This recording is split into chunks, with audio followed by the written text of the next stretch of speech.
and welcome to Gttv News with me, your presenter Habsatuba. In the headlines, AU's top diplomat Mohammed Ibn Chambers has held a closed-door talks with President Adama Barrow on ways to urgently reviving the draft constitution before election in 2026. The former National Assembly member of Nyamina East, Omar Sise, has stormed down the political party leaders' dialogue held at State House, while urging them to boycott future dialogue of such kind. Modu Sabali has apologized to businessman Abubakar Jawara amid a defamation case at the High Court.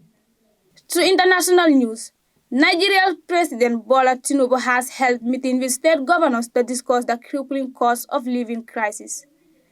Kansas City shooting has left at least 1 death and 21 injured near Super Bowl parade. 2 South African soldiers have died in a mortar bomb in the Democratic Republic of Congo, leaving 3 more soldiers injured. Those are the top stories. Stay tuned for more details after this short break.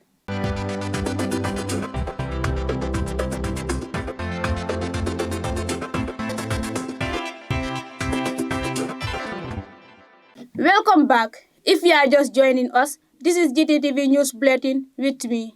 Now the news in details. In the local front, President Adama Barrow has received the sitting African Union's diplomat Mohammed Ibn Chambers at State House. The top AU diplomat discussed with President Barrow collaborated efforts to resurrect the draft constitution. Aissatou Koli reports. His Excellency President Adama Barrow on Monday received Dr. Mohammed bin Chambers, International Idea Resource Person and Special ECOWAS Envoy at the State House in Banjul. Mr. Chambers was in the Gambia for a start of joint mission between the United Nations and the International Idea to collaborate with the Ministry of Justice and the National Assembly on the implementation of a new constitution before the end of this year. After a closed-door meeting with the Gambian leader, Mohammed bin Chambers shared the outcome of the meeting, in which he said they are in the Gambia to move the constitutional review process forward. To discuss the constitutional review process.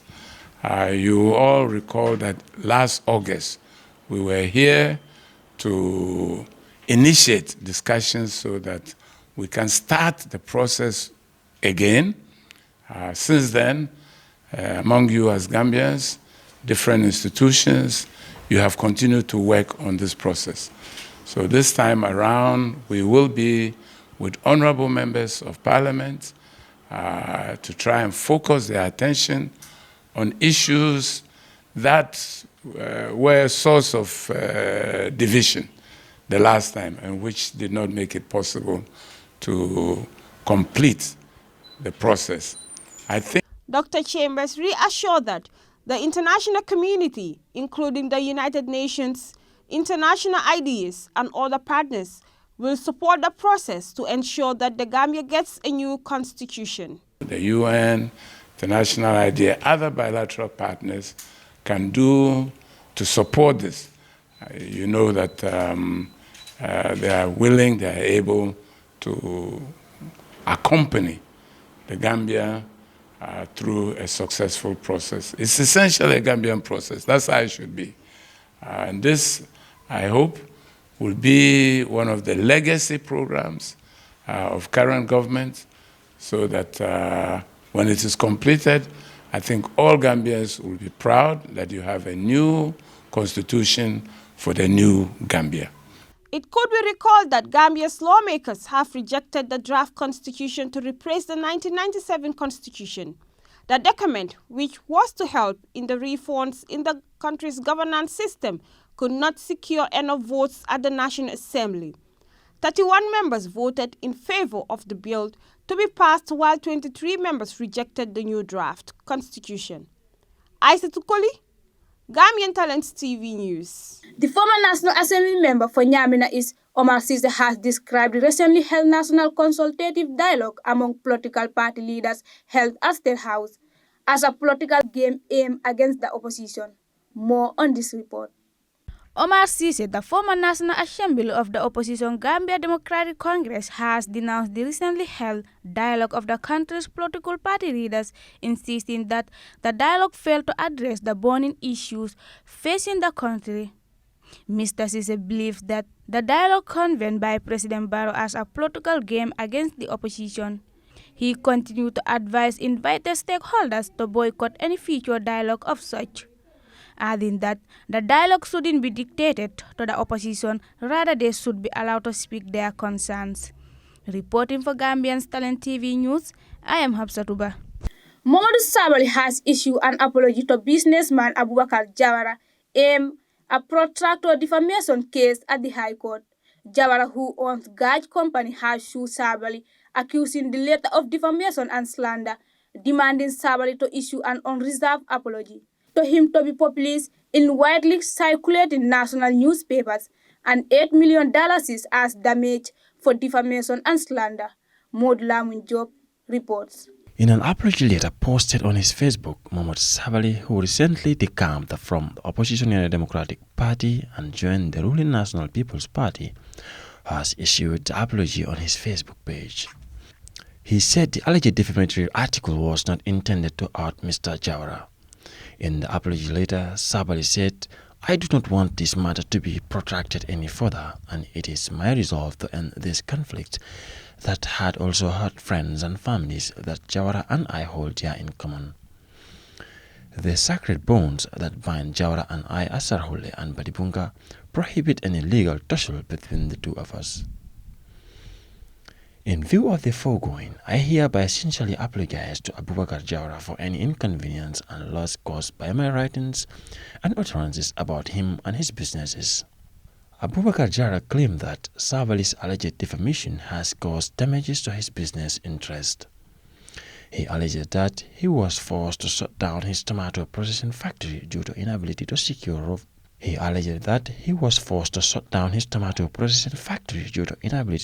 vital raw materials with the aid of his partners whom have disconnected from him in consequence of defamatory publications made by the defendant. Reporting for Gttv News, I am Modlamin Job. Now that story from Modulamin Job will lead us to our second commercial break. When we come back, we shift our attention to international news. Stay tuned.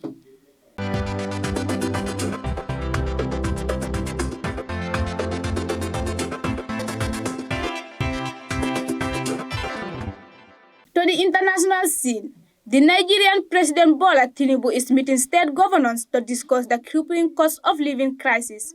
Nigeria, Africa's biggest oil producer, had for years underwritten the cost of petrol. But following his election last year, Mr. Tinubu said the policy was unsustainable. Higher transport costs have placed additional pressure on Nigerians, and in recent weeks, there have been protests over soaring food prices and the failure of wages to keep peace. Marie Ruiz Mendy has more on this report.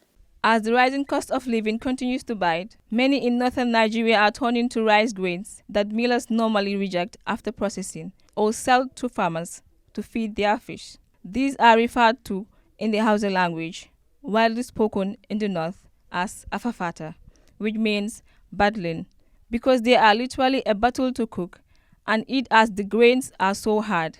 Despite the grains being broken, dirty and tough, afafata's cheaper price has made it more attractive for humans and helped poorer families to be able to afford to eat one of the staple foods in the country. Prices in Nigeria are increasing at their faster rate for nearly 30 years. On top of the global pressures, President Bola Tinubu's cancellation of the fuel subsidy plus the devaluation of the currency, the naira, have added to inflation. A standard 50-kilogram bag of rice, which could help feed a household of between 8 and 10 for about a month, now costs 77,000 naira, $53, 41 euros. This is an increase of more than 70% since the middle of the last year and exceeds the monthly income of a majority of Nigerians. Many more families in the north are now opting to buy afafata. In the face of these, many are struggling to cope, and in some states, there have been cost of living protests. Earlier this month, in Niger State, central Nigeria, protesters blocked roads and held placards saying that they were being suffocated by rising prices. A few days later, there was a similar demonstration in Kano, in the northwest. In the aftermath, Governor Alhaji Abba Kabir Yusuf admitted there was starvation in his state and said a solution must be found. Mary Louise, reporting for Gttv News. At least one person has died and 21 people were wounded in shooting in Missouri at the end of the Kansas City Chiefs Super Bowl victory parade. Officials said they treated 8 victims who were in immediate life-threatening condition and 7 others who had suffered injuries that could prove life-threatening. 9 children were among the wounded. All are expected to recover. Police said they have arrested 3 suspects in connection to the shooting. Fatima Malen Mendy reports.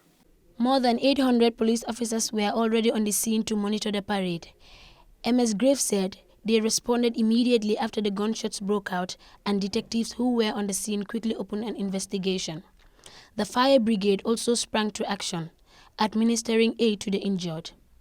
The surviving victims were transported to 3 local hospitals, officials said, with the immediately life-threatening cases taken to hospital within 10 minutes of the shooting. 9 children aged 6 to 15 with gunshot wounds are being treated at Children's Mercy Hospital, Chief Nursing Officer Stephanie Mia said. Local hospitals said they were also treating people who were not shot but who had suffered other injuries in the sudden stampede that followed the shooting. City officials did not release the names of any of the victims. They also did not share any information about the suspects who were arrested, including what might have led to the shooting. Police Chief Graves said the motive for the shooting was not yet clear. A law enforcement source told CBS News, the BBC's US partner, that the shooting appeared to be the result of an argument that turned violent. The source said it was not terrorism related. The shots were fired west of Union Station, the train station in downtown Kansas City, which was where the parade ended at about 1400 local time, 2000 GMT. Thousands of fans had gathered there to watch the festivities. Local reports said Kansas City Chiefs players were still on a stage there when the first shot rang out. The gunfire caused the watching crowd, including the city's mayor and his family members, to run for cover. Police said they were investigating a motive and gathering physical as well as digital evidence. A 46-year-old man, Paul Contreras, told local television station KETV that he was one of the fans who helped tackle the man and saw him drop a gun where he was knocked down. Chief Graves said she was aware of a video purporting to show fans subduing a person and that investigators were reviewing the footage to determine if the individual was one of the people taken into police custody. Fatima Malen Mendy, reporting for Gttv News. South Africa's military said on Thursday that 2 of its soldiers were killed and 3 wounded by a mortar bomb in Democratic Republic of Congo, as President Cyril Ramaphosa struck back against opposition claims that they were ill-equipped. South Africa said earlier this week that it would send 2,900 troops as part of its contribution to a force deployed by Southern African Regional Bloc (SADC) to help Congo fight rebel groups in its respective eastern. Fune Jallo, tell us more. The South African National Defence Force (SANDF) said in a statement posted on X that a mortar bomb landed inside one of the South African contingent's military bases on Wednesday. As a result of this indirect fire, the South African National Defence Force suffered 2 fatalities and 3 members sustained injuries. The injured were taken to the nearest hospital in Goma for medical attention, the statement said. The SADC mission in the Democratic Republic of Congo, SAMIDRC, was deployed on December 15, 2023, and the employment of the soldiers will run for 1 year. where they will assist the DRC as they fight to restore peace and security, warning against armed rebel group Congolese. Revolutionary Army, nicknamed the M23, are after the peace treaty signed by the National Congress for the Defense of the People and the DRC government on March 23, 2009. In 2013, a UN Force Intervention Brigade, including members of the SAMIDRC, overpowered M23 fighters, which led to a peace treaty with the DRC government. But hostilities have been on the rise since M23's resurgence in 2021 at the end of September 2023. President Felix Tshisekedi called for the withdrawal of the United Nations peacekeeping mission in the country, describing it as ineffective. Funejalo, Gttv News. Well, that ends this news bulletin, but before we take our leave of you, here are the main stories. AU's top diplomat Mohamed Ibn Chambers has held a closed-door talks with President Adama Barrow on ways to urgently reviving the draft constitution before election in 2026. The former National Assembly member of Nyamina East, Omar Sise, has stormed down the political party leaders' dialogue held at State House while urging them to boycott future dialogue of such kind. Maud Sabali has apologized to businessman Abubakar Jawara amid a defamation case at the High Court. Nigeria's President Bola Tinubu has held meetings with state governors to discuss the crippling cost of living crisis. Kansas City shooting has left at least one dead and 21 injured near Super Bowl parade. 2 South African soldiers have died in a mortar bomb in the Democratic Republic of Congo, leaving 3 more soldiers injured. From me and our production team, do have a happy weekend and keep tuning to Gttv for more news and exciting programs. Bye.